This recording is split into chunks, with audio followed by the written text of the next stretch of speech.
ஆவினில் வேலை வாங்கி தருவதாக பணம் மோசடி செய்த வழக்கில் அதிமுக முன்னாள் அமைச்சர் ராஜேந்திர பாலாஜி மீது நடவடிக்கை எடுக்க ஆளுநர் ஒப்புதல் அளித்துள்ளார்.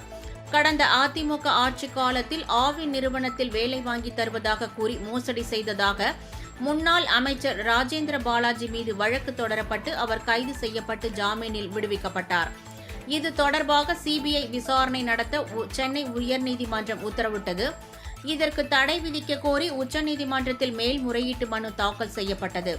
இதனை விசாரித்த உச்சநீதிமன்ற நீதிபதிகள் ராஜேந்திர பாலாஜிக்கு எதிரான மோசடி வழக்கை சிபிஐக்கு மாற்றிய சென்னை உயர்நீதிமன்ற உத்தரவுக்கு இடைக்கால தடை விதித்து உத்தரவிட்டனர்.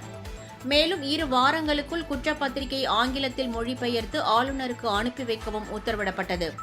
இதனிடையே ஆவினில் வேலை வாங்கி தருவதாக ரூபாய் 3 கோடி மோசடி செய்ததாக அதிமுக முன்னாள் அமைச்சர் ராஜேந்திர பாலாஜி மீது தொடரப்பட்டுள்ள வழக்கில் உரிய சட்ட நடவடிக்கை எடுக்க ஆளுநர் RN ரவி ஒப்புதல் அளித்துள்ளார்.